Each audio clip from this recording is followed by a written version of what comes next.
terhormat Bapak dan Ibu Guru UPT SPM SDN 202 Baleaki. Sebelumnya saya mengucapkan terima kasih banyak atas kehadirannya dalam kegiatan saya pada siang hari ini, yaitu mengenai diseminasi budaya positif.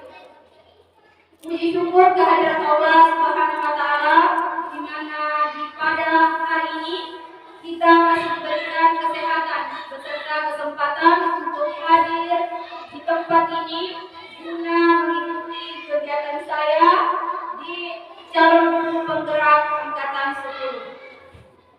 Dan tak lupa pula kita kirimkan sholawat kepada Nabiullah Sallallahu Alaihi Wasallam, Nabi yang telah memberikan syafaatnya untuk kita semua. Sebelum saya memulai kegiatan ini, terlebih dahulu saya serahkan kepada Bapak Kepala Sekolah untuk memberikan arahan kepada Bapak. Disilahkan.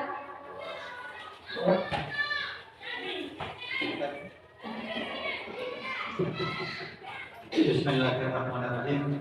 Yang sama-sama kita hormati dan banggakan Ibu calon guru penggerak angkatan 10, teman-teman guru hebat dua kali ini.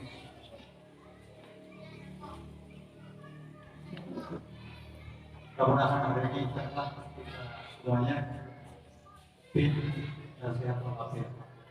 Assalamualaikum warahmatullahi wabarakatuh.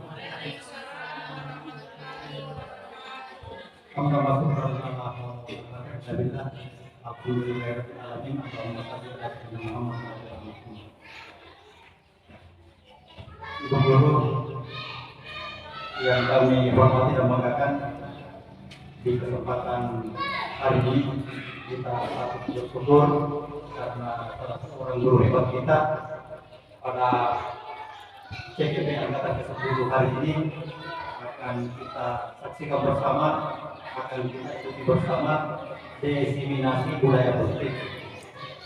Jadi ini dari kegiatan ini, budaya apapun yang kita sepakati ujung-ujungnya harus positif.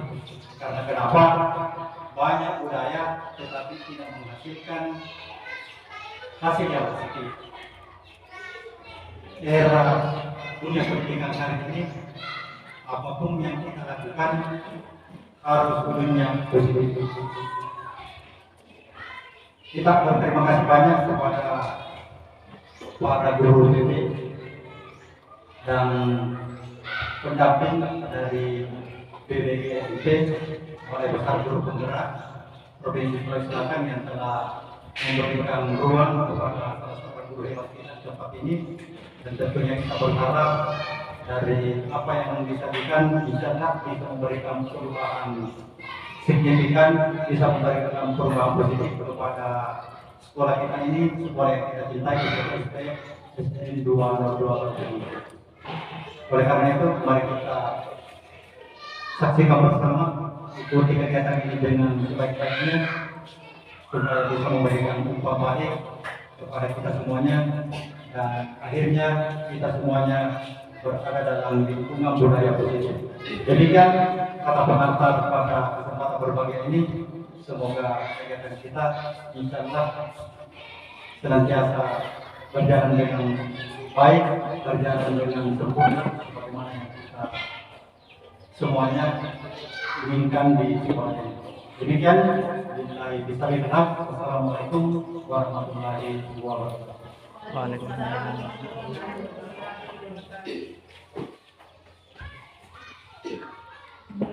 Itulah tadi arahan dari Bapak Kepala Sekolah.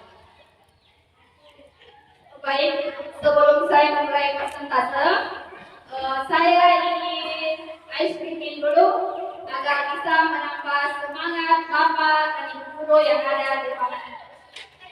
Siapa yang bisa memimpin ice creamnya seperti yang kita sering adakan di kelas kita masing-masing? Mungkin Ibu Irma bisa maju ke depan untuk memimpin ice creamnya. Silakan Ibu Irma.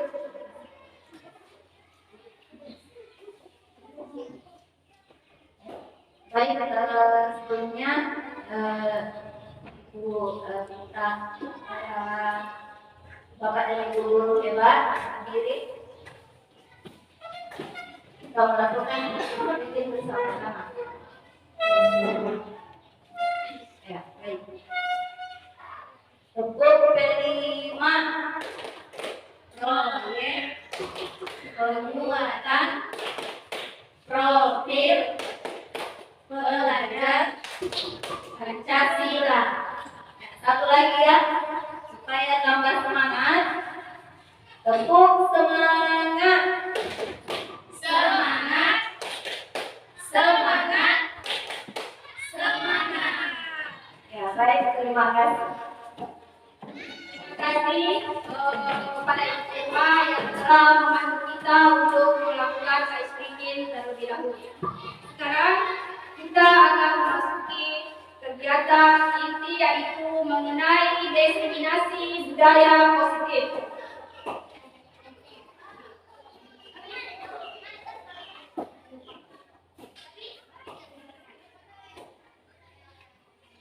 Tujuan pendidikan menurut pengajar dewasa yaitu menuntut segala kodrat yang ada pada anak-anak agar mereka dapat mencapai keselamatan dan kebahagiaan yang setinggi-tingginya, baik manusia maupun sebagai anggota masyarakat. Nah, di sini Bapak Ibu, kita harus ketahui bahwa kita sebagai seorang pendidik itu diibaratkan sebagai petani dan pakebun. Dan anak-anak ini diibaratkan sebagai biji tumbuhan yang siap disemai dan ditanam oleh petani di lahan yang sudah disiapkan. Nah, tentunya di sini kita tidak bisa dong merubah kodrat yang ini tumbuh menjadi padi. Begitupun padi tumbuh menjadi jagung. Nah, di sini kita harus menyadari bahwa anak didik itu memiliki karakteristiknya masing-masing dan memiliki keunikannya masing-masing, di mana kita harus akomodir sebagai tenaga pendidik dengan tujuan pembelajaran yang berpihak pada murid.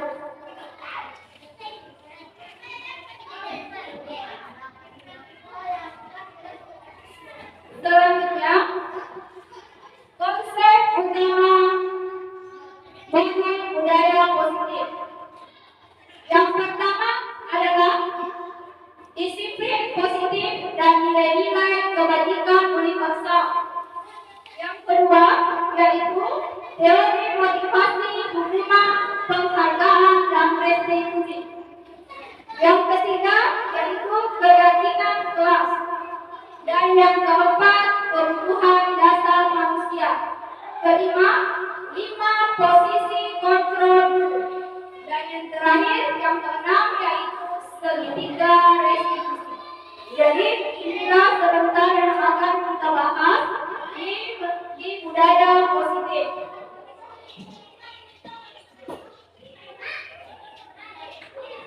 Yang pertama, disiplin positif dan nilai-nilai kebijakan universal.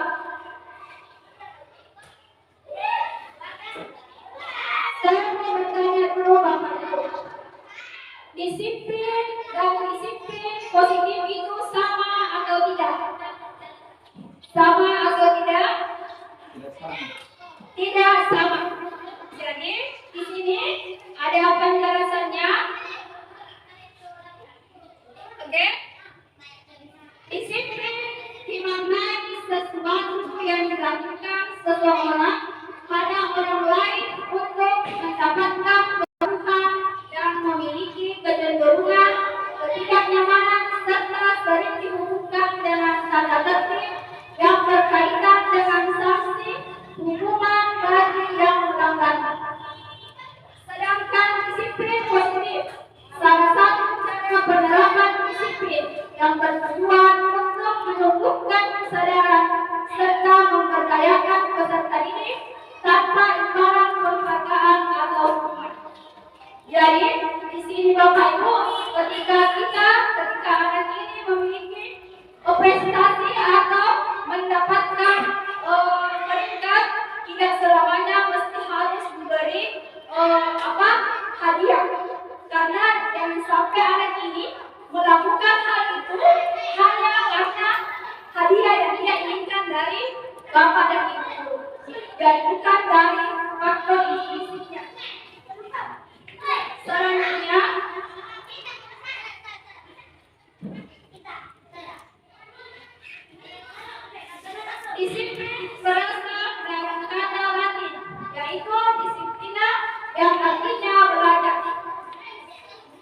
Apakah makna kata disiplin? Disiplin diri membuat orang menggali potensinya, menuju sebuah kehidupan apa yang dia hargai. Makna kata disiplin telah berubah menjadi sesuatu yang dilakukan seseorang untuk mendapatkan kepatuhan, kecenderungan menghubungkan disiplin dengan sebuah ketidaknyamanan, bukan dengan apa yang kita hargai atau pencapaian suatu tujuan mulia. Nilai-nilai kebijakan yaitu nilai-nilai yang disepakati bersama terlepas dari suku bangsa, agama, bahasa maupun latar belakang. Yaitu ada profil pelajar Pancasila. Yang pertama, ada beriman, bertakwa kepada Tuhan Yang Maha Esa dan berakhlak mulia. Kedua, berkebinekaan global. Yang ketiga, bergotong royong. Yang keempat, mandiri. Dan yang kelima, kreatif. Serta yang terakhir, bernalar kritis. Selanjutnya, yaitu teori motivasi, hukuman, dan penghargaan restitusi.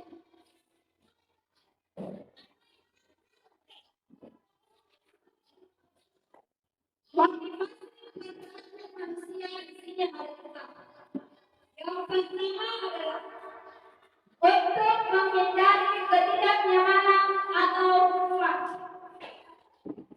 Biasanya orang yang motivasi perilakunya seperti ini akan bertanya, apa yang akan terjadi apabila saya tidak melakukannya? Sebenarnya mereka sedang menghindari permasalahan yang mungkin muncul dan berpengaruh pada mereka secara fisik, psikologis maupun tidak terpenuhinya kebutuhan mereka bila mereka tidak melakukan tindakan tersebut. Lanjut, yang kedua, untuk mendapatkan imbalan atau penghargaan dari orang lain. Orang dengan motivasi ini akan bertanya, apa yang akan saya dapat apabila saya melakukannya? Mereka melakukan sebuah tindakan untuk mendapatkan hadiah, pengakuan, atau imbalan. Terus yang ketiga, yaitu untuk menjadi orang yang mereka inginkan dan menghargai diri sendiri dengan nilai-nilai yang mereka percaya. Orang dengan motivasi ini akan bertanya, akan menjadi orang yang seperti apakah saya apabila melakukannya? Mereka melakukan sesuatu karena nilai-nilai yang mereka yakini dan hargai. Ini adalah motivasi yang akan membuat kesadaran memiliki disiplin positif karena memotivasi perilakunya bersifat hukuman dan konsekuensi. Nah, di sini Bapak Ibu, kita akan membedakan yang mana itu hukuman dan yang mana itu konsekuensi. Nah, apakah hukuman dan konsekuensi itu sama Bapak Ibu? Tidak sama, ya betul sekali. Jadi, hukuman di sini bersifat tidak terencana atau tiba-tiba. Anak atau murid tidak tahu apa yang akan terjadi dan tidak dilibatkan. Hukuman bersifat satu arah dari pihak guru yang memberikan dan murid hanya menerima satu hukuman tanpa melalui suatu kesepakatan atau penghargaan dari pihak guru, baik sebelum ataupun sesudahnya. Hukuman yang diberikan bisa berupa fisik maupun psikis. Murid atau anak disakiti oleh suatu perubahan atau kata-kata. Jadi, di sini Bapak Ibu, kalau hukuman itu tidak berencana, terus kalau kita menghukum anak, itu bisa berpengaruh ke psikisnya anak kita. Jadi di sini kita diajari untuk berperilaku positif terhadap anak. Konsekuensi. Sementara disiplin dalam bentuk konsekuensi sudah terencana atau sudah disepakati. Nah, bedanya tadi dengan hukuman, kalau hukuman itu tidak terencana, tidak direncanakan. Sedangkan kalau konsekuensi itu sudah terencana atau sudah kita sepakati. Sudah dibahas dan disetujui oleh murid dan guru. Umumnya bentuk-bentuk konsekuensi dibuat oleh pihak guru di sekolah dan murid sudah mengetahui sebelumnya konsekuensi yang akan diterima bila ada pelanggaran. Jadi di sini antara guru dan anak, antara guru dan murid sudah sepakat untuk melakukan kesepakatan apabila dia melanggar maka dia akan dikasih konsekuensi. Di sini ada kesepakatan terlebih dahulu antara guru dan murid. Beda dengan hukuman yang tadi, sama sekali tidak ada perencanaan. Nah, yang pertama dan nyaman untuk jangka waktu pendek. Konsekuensi biasanya diberikan berdasarkan suatu data yang umumnya dapat diukur. Misalnya, murid melakukan kegiatan di luar kegiatan pembelajaran. Biasa kan Ibu, ada anak didik atau murid kita di saat pembelajaran dia melakukan kegiatan lain dengan pembelajaran yang kita berikan. Betul Bapak Ibu? Ya. Terus seperti apa itu? Seperti mengobrol, maka murid tersebut akan kehilangan waktu bermain dan harus menyelesaikan tugas karena ketertinggalannya. Ini termasuk konsekuensi. Ya, jadi Bapak Ibu sudah tahu perbedaan antara hukuman dan konsekuensi? Ya. Selanjutnya kalau Bapak dan Ibu sudah tahu perbedaan antara hukuman dan konsekuensi, di sini ada beberapa pertanyaan, ada beberapa perkataan dari tindakan guru. Nah, sebentar ini Bapak Ibu guru akan menentukan apakah tindakan-tindakan yang ada di atas ini itu termasuk konsekuensi atau hukuman. Yang pertama, mencatat 100 kali di dalam buku kalimat saya tidak akan terlambat lagi karena terlambat ke sekolah. Apakah ini termasuk hukuman atau konsekuensi? Hukuman. Sampai mana jaga hukuman? Coba Ibu Elisa Udara alasannya sampai mengatakan hukuman. Terima kasih atas kesempatan yang diberikan kepada saya. Jadi mencatat 100 kali di dalam kalimat saya nggak benar ya. Jadi saya nggak akan terlambat. Saya memilih hukuman karena ini tidak terencana.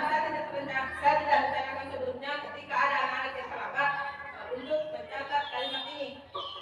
Saya tidak pernah rencanakan. Tiba-tiba saya mengumum, ayo karena terlambat, silahkan menulis kalimat ini. Jadi itu sekian, assalamualaikum warahmatullahi wabarakatuh.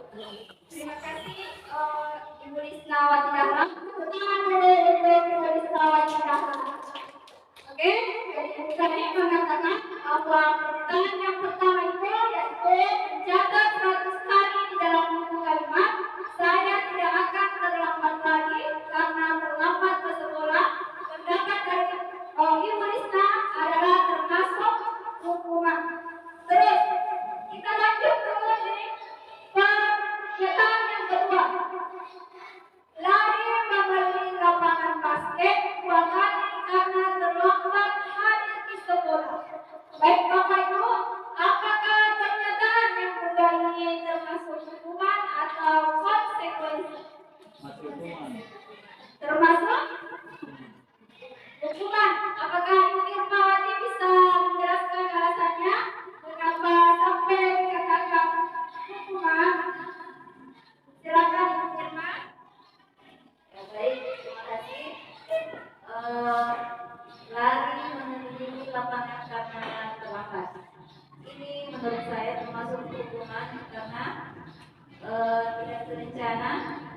juga masuk dalam kategori menghukum secara fisik. Jadi membuat tahanan juga merasa kurang nyaman karena adanya hukuman secara fisik karena lari sekeliling kawanan. Ya, itu menurut saya. Terima kasih.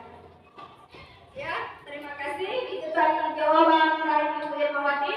Tepuk tangan dulu untuk Ibu Irmawati. Apakah ada pendapat lain? Ya, silakan Ibu Isnawati Zahra.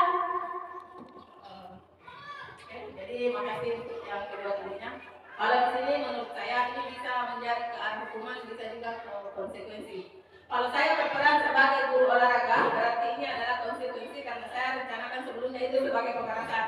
Tapi kalau sebagai guru umum bisa sebagai hukuman. Jadi terima kasih. Assalamualaikum warahmatullahi wabarakatuh.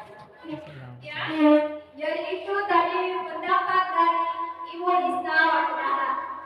Sebentar kita lihat jawaban dari Bapak Ibu. Apakah pernyataan-pernyataan di atas ini termasuk hukuman atau konsekuensi? Tapi sebelumnya kita lanjut dulu. Di pernyataan yang kedua, murid diminta push up 15 kali karena tidak menggunakan masker ke sekolah. Apakah ini termasuk hukuman atau konsekuensi? Ya, masih umum. Termasuk hukum? Ada yang lain? Kalau Ibu Lisa mengatakan konsekuensi, ada yang mengatakan termasuk hukuman dan ada yang mengatakan termasuk konsekuensi. Oke? Beberapa sekali jawaban dari Bapak Ibu Rohela yang hadir di tempat ini. Pernyataan yang keempat, menggantikan kertas tugas teman yang tertera dicoret-coret. Nah, ini sangat mudah sekali. Ini termasuk hukuman atau konsekuensi. Sekali lagi saya bacakan, menggantikan kertas tugas teman yang telah dicoret-coret. Karena anak ini sendiri yang mencoret-coret. Apakah termasuk hukuman atau konsekuensi Bapak Ibu? Yang lain? Bapak kepala sekolah? Menggantikan kertas tugas teman yang telah dicoret-coret itu menurut saya adalah konsekuensi karena sudah ada kesepakatan kelas bahwa ketika ada kejadian seperti ini maka anak tersebut harus mengganti tugas yang telah dicoret-coret tersebut. Ya itulah pendapat saya mengenai konsekuensi. Terima kasih banyak Bapak kepala sekolah atas jawaban yang diberikan. Yaitu Bapak di sini mengatakan bahwa pernyataan tadi dan itu termasuk konsekuensi. Nah, selanjutnya pernyataan berikutnya adalah membersihkan tumpahan air di meja tulis karena disenggol pada saat belajar. Hukuman atau konsekuensi? Dari sisi yang mempertahankan keseluruhan dan ada juga yang mempertahankan konsekuensi. Nanti sebentar kita akan jawab bersama apakah jawaban-jawaban kita ini sudah sesuai dari apakah hukuman atau konsekuensi. Terus murid disuruh untuk mengenakan sepatu seharian di sekolah karena tidak mengenakan sepatu hitam. Konsekuensi atau hukuman Bapak Ibu? Coba Bu Hanina, apakah termasuk konsekuensi atau hukuman? Terima kasih atas kesempatan yang diberikan. Saya memilih konsekuensi karena sudah ada kesepakatan bahwa sepatu itu harus hitam, tidak boleh memakai sepatu warna lain. Artinya sudah ada aturan atau tata tertib di sekolah. Terima kasih. Ya, itulah tadi pendapat dari Ibu Hanina. Dia mengatakan bahwa pernyataan yang tadi itu termasuk konsekuensi. Oke, yang terakhir pernyataan Pernyataan yang terakhir adalah lari mengenai lapangan basket 2 kali karena terlambat 10 menit untuk pelajaran PJOK. Apakah ini termasuk hukuman atau konsekuensi? Konsekuensi. Nah, sekarang kita akan melihat jawaban dari Bapak Ibu hebat yang ada di sini. Jawaban dari pernyataan yang tadi Bapak Ibu jawab. Jadi Bapak Ibu guru hebat di sini luar biasa sekali, sudah bisa membedakan yang mana yang termasuk hukuman dan yang mana yang termasuk konsekuensi. Tepuk tangan untuk kita semua. Ya, baik Bapak Ibu, di sini sudah tertera bahwa pernyataan yang pertama tadi itu termasuk hukuman. Terus pernyataan yang kedua juga termasuk hukuman, lari ke lapangan basket 2 kali karena terlambat hadir di sekolah. Terus yang ketiga tadi, murid diminta untuk push up 15 kali berdiri karena tidak menggunakan masker di sekolah juga termasuk hukuman. Terus menggantikan kertas tugas teman yang telah dicoret-coret itu termasuk konsekuensi. Terus membersihkan tumpahan air di meja tulis karena tersenggol pada saat pembelajaran itu termasuk konsekuensi.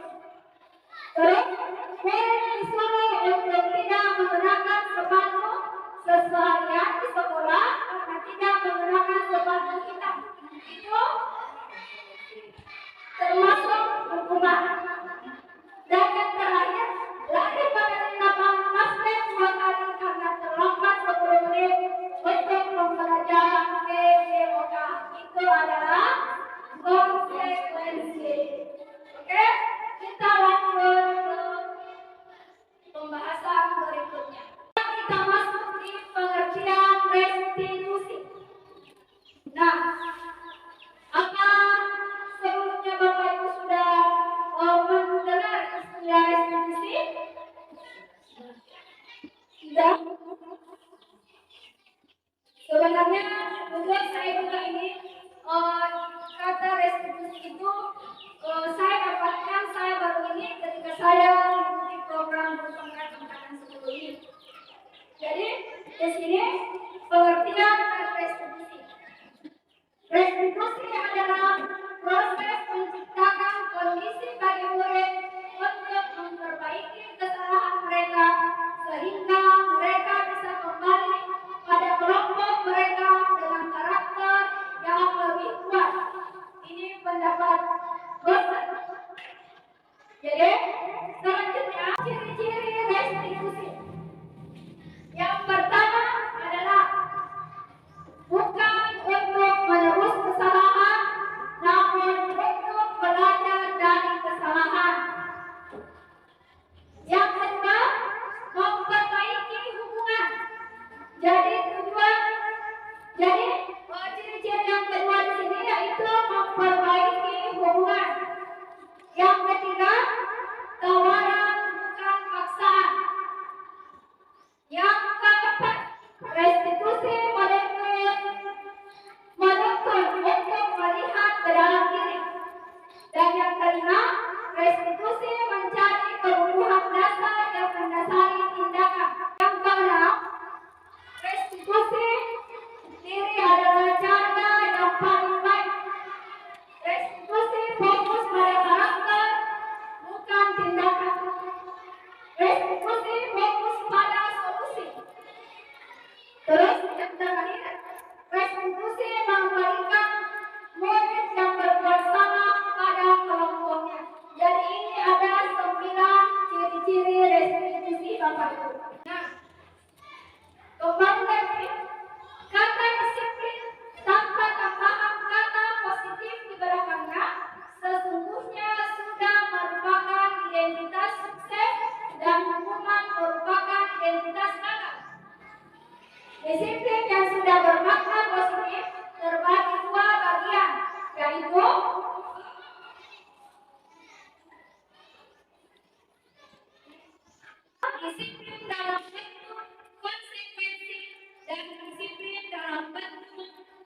distribusi.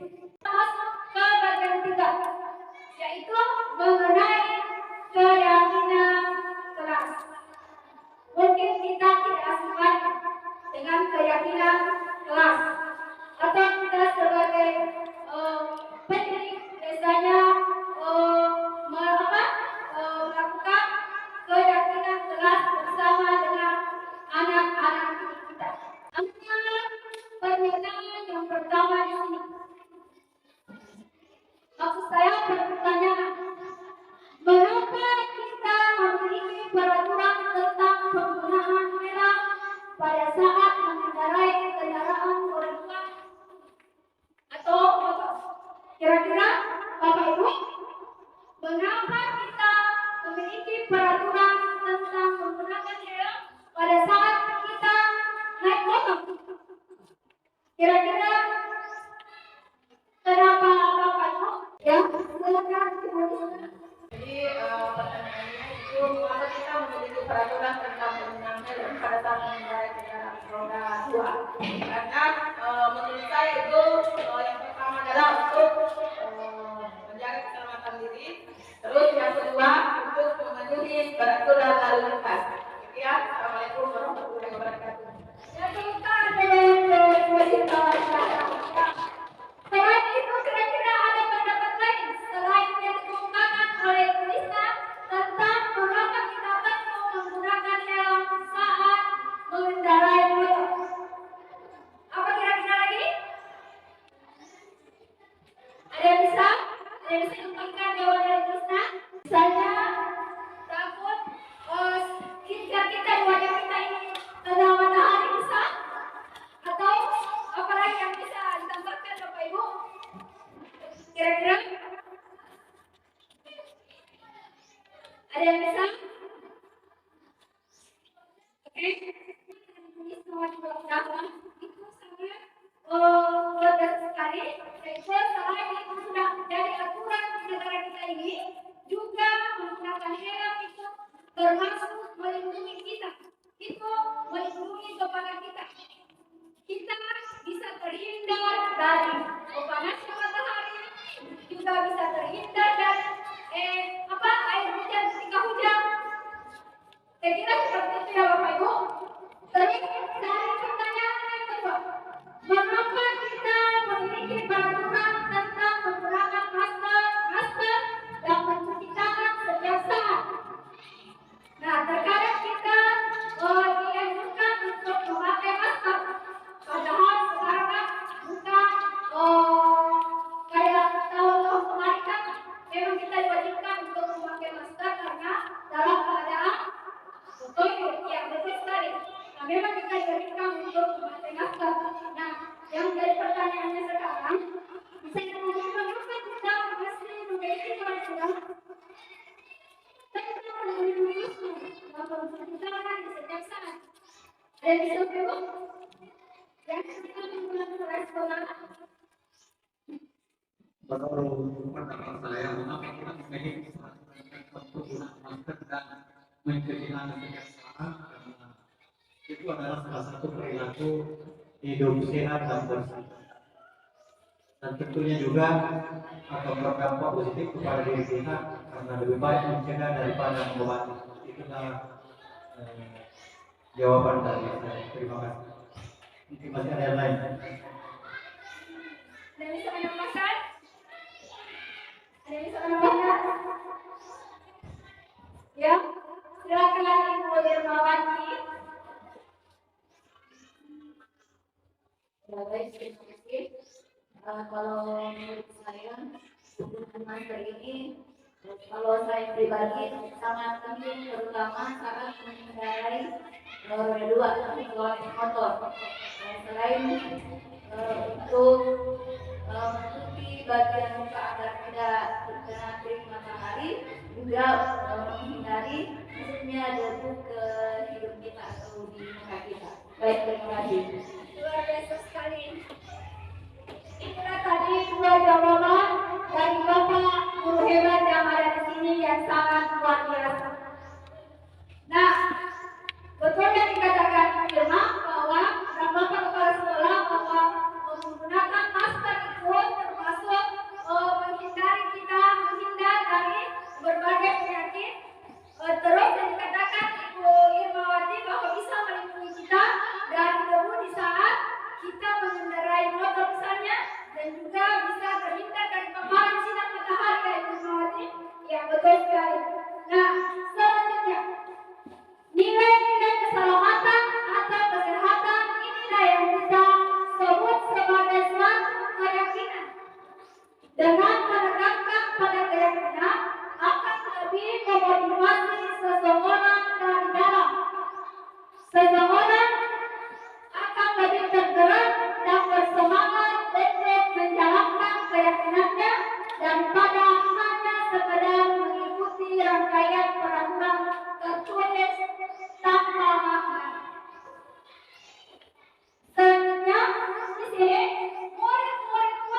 itu tidak perlu terlalu banyak. Cukup 6 atau 25 lah. Yang penting keyakinan kelas ini mampu diterapkan oleh anak-anak kita. Selanjutnya, yang kelima, sesuatu yang dapat diterapkan lingkungan tersebut. Nah, seperti yang saya tadi katakan, bahwa ketika kita membuat keyakinan kelas, kita harus mengetahui apakah ini keyakinan yang kita buat dan sepakati bersama anak kita ini mampu tidak kita terapkan di lingkungannya, atau mampu tidak kita terapkan dalam kelasnya masing-masing. Nah, selanjutnya yang ke berapa? Yang keenam, semua kelas hendaknya ikut berkontribusi. Semua warga kelas hendaknya ikut berkontribusi dalam membuat keyakinan kelas lewat kegiatan curah pendapat. Jadi di sini Bapak Bu, kita juga perlu curhat kepada anak-anak kita, kira-kira apa yang bisa kita membuat sepakati untuk membuat keyakinan kelas. Jadi di sini ada kesepakatan antara kita sebagai pendidik dan juga sebagai murid. Ya, jadilah jadi Bapak Ibu, ketika kita membuat keyakinan, jangan cuma kita saja sebagai seorang guru yang betul membuat keyakinan kelas, tapi kita harus juga melibatkan anak-anak kita sehingga dia tahu ini hasil dari kesepakatan saya dengan ibu guruku, bapak guruku. Jadi ketika saya melanggar keyakinan ini, berarti saya harus siap menerima tidak menyelesaikan konsekuensi. Terus selanjutnya, yang ketujuh, yaitu bersedia menunjukkan keyakinan kelas dari waktu ke waktu.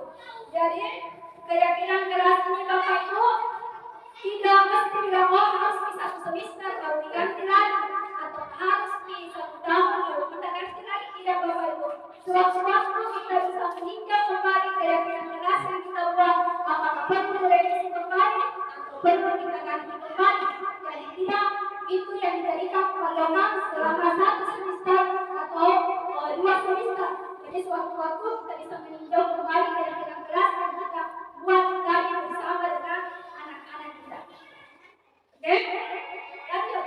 Setiap tindakan peserta ini dilakukan untuk memenuhi kebutuhan dasar mereka. Kita akan membahas kebutuhan dasar manusia.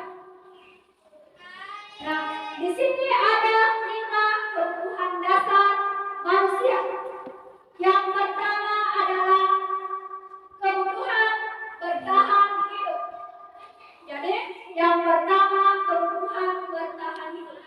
Kira-kira apa yang kita butuhkan sebagai manusia agar kita bisa bertahan hidup, Bapak Ibu? Apa? Ya? Iya, betul sekali.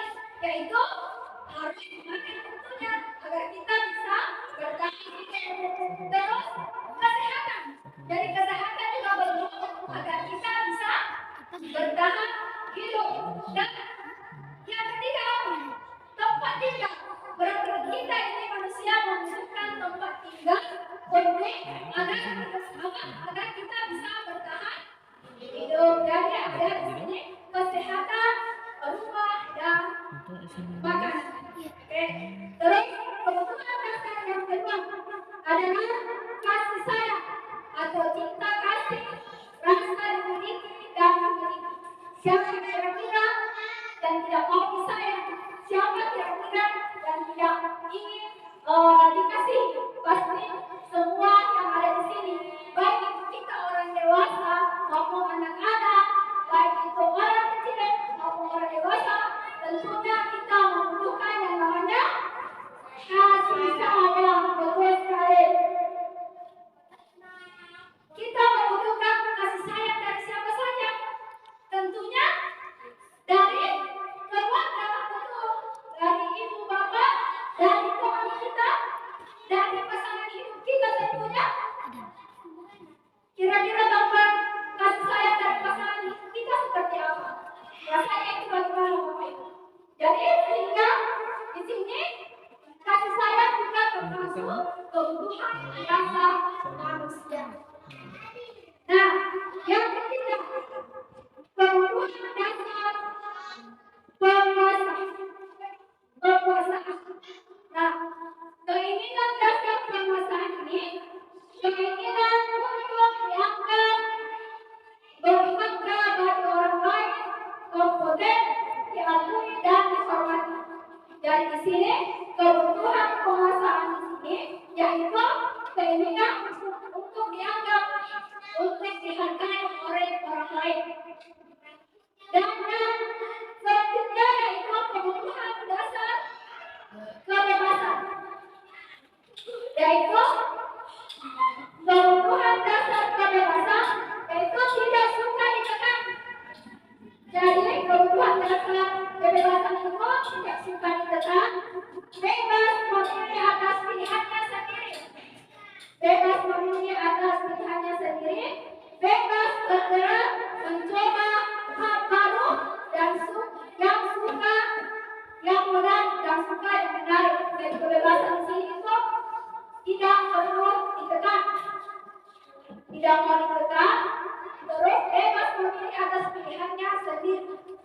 Jadi sehingga dikatakan kebutuhan dasar kebebasan. Jadi kebutuhan dasar manusia yang kelima yaitu kesenangan Bapak Ibu. Nah, kesenangan di sini tentunya berupa suka bermain, memeriksa barang misalnya, suka bergurau, menuju dan mengemaskan. Jadi itulah tadi penjelasan singkat mengenai 5 kebutuhan dasar manusia. Sekali lagi saya ulangi, ada kebutuhan dasar itu kasih sayang, penguasa, kebebasan dan kesenangan. Nah, selanjutnya Bapak di sini saya mau bertanya dulu sama Bapak Ibu.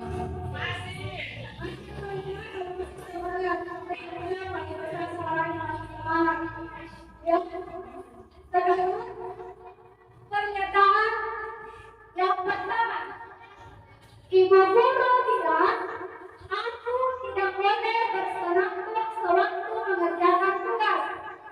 Katanya kelas harus tenang, tidak ada suara. Padahal kan aku suka dan senang menyanyi. Kira-kira termasuk kebutuhan dasar apa? Di antara kelima kebutuhan dasar. Silakan Bu. Kebutuhan yang kira-kira termasuk kebutuhan apa? Dari kelima kebutuhan dasar yang saya tadi paparkan Bapak Ibu. Kebebasan. Ada yang bilang kebebasan, tadi Ibu mengatakan kesenangan. Jadi di sini merupakan kesenangan.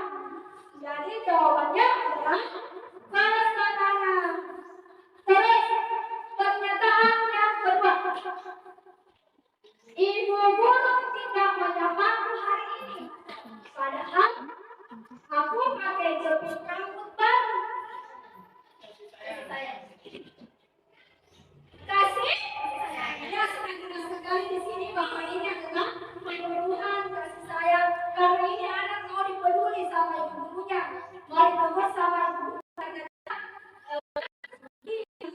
Menggunakan jepit rambut baru. Nah, selanjutnya, semua orang senantiasa berusaha untuk memenuhi kebutuhannya dengan berbagai cara. Bila mereka tidak bisa mendapatkan kebutuhannya dengan cara yang positif, mereka bisa melanggar peraturan atau melakukan hal-hal yang tidak sesuai dengan nilai-nilai kebijakan. Seseorang murid yang tidak begitu berhasil secara akademik, mungkin kebutuhannya akan penguasaan tidak terpenuhi di sekolah. Oleh karena itu, mungkin dia akan mencoba untuk memenuhi kebutuhannya akan penguasaan dengan mencoba mengatur orang lain di lapangan bermain atau secara fisik. Sebagai guru, kita dapat menekannya dalam kegiatan dan memberi peluang murid tersebut membuat pencapaian berat, yaitu posisi kontrol guru. Jadi kita sebagai seorang pendidik atau seorang guru memiliki 5 posisi kontrol yang harus kita ketahui. Kelima posisi kontrol yang perlu harus kita ketahui sebagai seorang pendidik. Yang pertama, ada posisi kontrol penghukum, ada monitor atau pemantau, ada membuat orang merasa bersalah, ada teman dan manajer. Saya mau bertanya dulu, Bapak Ibu, selama kita menjadi seorang pendidik, dari kelima posisi kontrol ini, yang mana yang biasa kita terapkan ke anak didik kita? Mengumpulkan atau membuat sebagai teman, membuat orang merasa bersalah. Apakah kita sudah ada di posisi manajer? Kira-kira Bapak Ibu?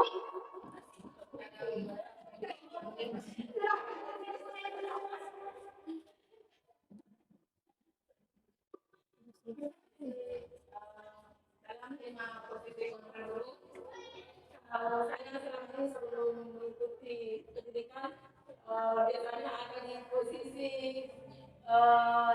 penghukum, monitor, dan teman. Tapi setelah mengikuti pendidikannya harus merubah pola pikir untuk sampai di posisi manajer. Jadi sekian. Ya, betul sekali Bapak Ibu.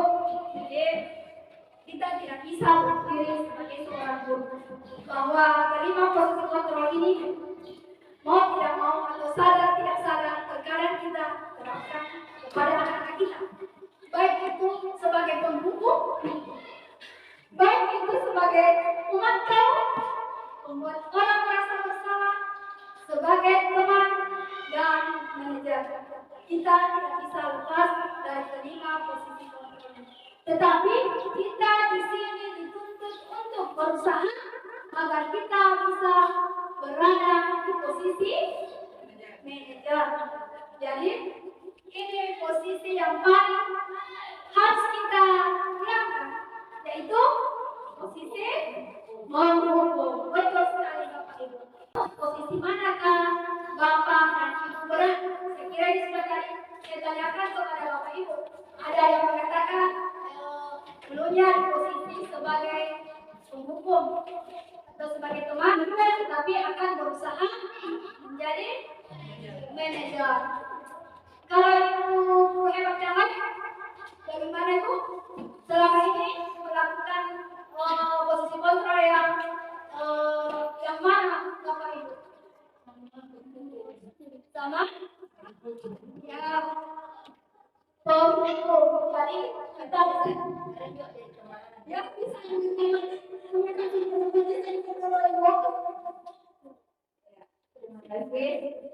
Jujur, kalau saya menggunakan posisi kontrol sebagai guru yaitu hukum, ya. Tapi kalian juga sebagai teman, ya itu. Namun setelah saya lihat tadi di antara 5 posisi kontrol yang dikatakan oleh Bruna, ya mulai sekarang harus berubah ke manajer. Ya, semoga bisa. Terima kasih. Tepuk tangan dulu untuk jadi harapan kita semua di sini tentunya seperti apa yang dikatakan Irma, karena di antara 5 posisi kontrol yang tadi posisi manajerial yang paling kita lakukan untuk mendidik anak-anak kita. Oke, di sini ada contoh kalimat dalam posisi kontrol. Yang pertama, contoh kalimat dalam posisi kontrol yaitu penghukum. Contoh kalimatnya, patuh aturan saya atau awas. Yang kedua, kamu selalu saja salah. Yang ketiga, selalu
bantulah demi Bapak ya. Terus kalimat yang kedua, ayo ingat tidak bantuan Bapak selama ini. Yang ketiga, yang sudah kali ini tidak apa-apa, nanti Ibu bantu bereskan. Jadi ini kalimat-kalimat ketika kita berada pada posisi kontrol sebagai somat. Selanjutnya, contoh kalimat dalam posisi kontrol sebagai pemantau. Ada 3 kalimat yang sering diucapkan ketika posisi kontrol sebagai pemantau. Peraturannya apa? Apa yang diterapkan melakukan? Sanksi atau konsekuensinya apa? Jadi itu kalimat dalam posisi kontrol, pemantau atau monitor. Dan yang terakhir, contoh kalimat dalam posisi kontrol manajer. Yang pertama adalah apa yang kita yakini, kembali lagi ke keyakinan keras yang sudah kita sepakati tadi. Terus yang kedua, apakah kamu meyakininya? Yang ketiga, jika kamu meyakininya, apakah kamu bersedia memperbaikinya? Terus yang keempat, jika kamu memperbaiki ini, hal ini menunjukkan apa tentang dirimu? Terus yang terakhir, apa rencana kamu untuk memperbaiki hal ini? Jadi posisi manajer ini kita diharapkan sebagai guru menanyakan apa kesalahan dari anak itu, kemudian anak itu sendiri yang akan mencari solusi dari kesalahan yang diperbuatnya. Jadi selanjutnya ketiga restitusi adalah proses menciptakan kondisi bagi murid untuk memperbaiki kesalahan mereka sehingga mereka bisa kembali pada kelompok mereka dengan karakter yang lebih kuat. Segitiga restitusi adalah menggunakan segitiga restitusi, yaitu yang pertama adalah menstabilkan identitas, validasi tindakan yang salah, dan menanyakan keyakinan. Menjadi positif terhadap dirinya. Menstabilkan identitas. Jadi ini sebenarnya segitiga restitusi saya pernah demonstrasikan kepada anak kelas 2 anak saya, di mana saya mengambil 2 anak saya yang berperan di dalamnya dengan mengikuti segitiga restitusi yang tadi ditunjuk.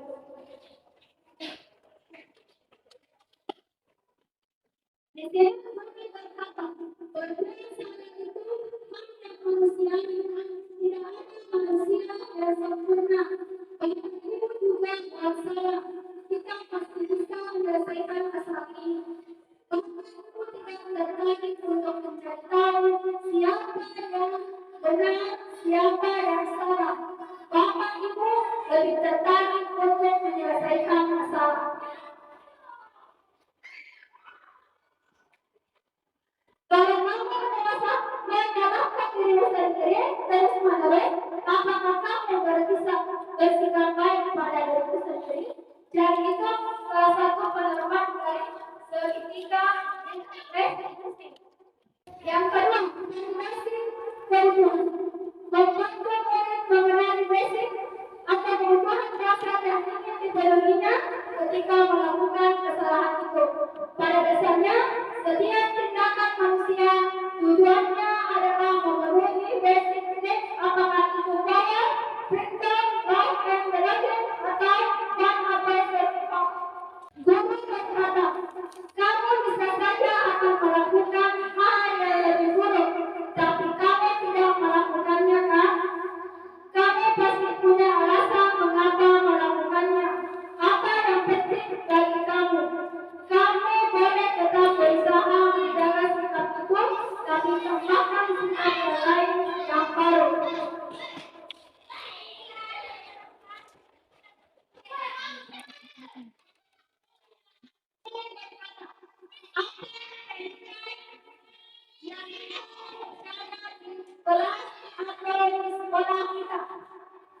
Nilai-nilai universal apa yang telah kita sepakati? Kelas dan nilai itu seperti apa sih? Kamu ingin jadi anak yang seperti apa? Apa yang kamu rasakan ketika kamu melakukan itu? Kamu menjadi orang yang seperti apa?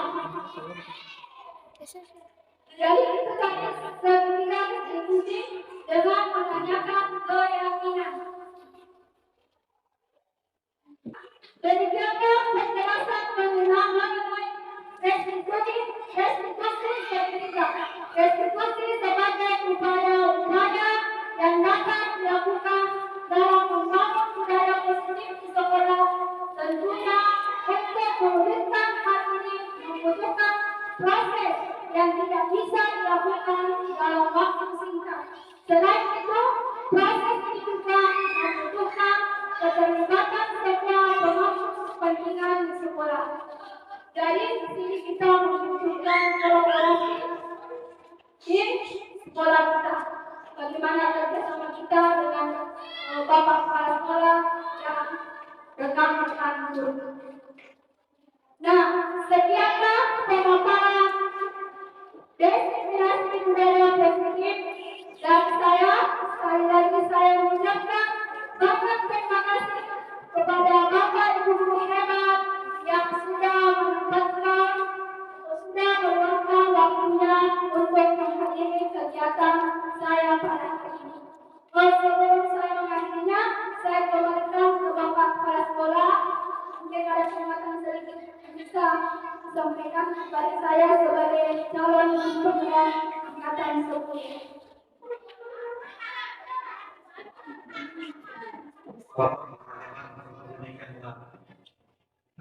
Saksikan diskriminasi budaya positif. Jadi perlu saya perhatikan pada teman-teman kita bisa membedakan mana itu restitusi. Hukuman dan konsekuensi ternyata mungkin adalah restitusi karena restitusi itu fokusnya adalah semoga jadi kami ini bisa memberikan dampak positif kepada kita semua dan kita berikan semangat kepada adik kita CGP 2002 angkatan 10. Dalam selanjutnya saya untuk CGP berikut itu dengan judul kriteria penilaian yang benar mengatakan berbeda kalau tidak melakukan budaya. Jadi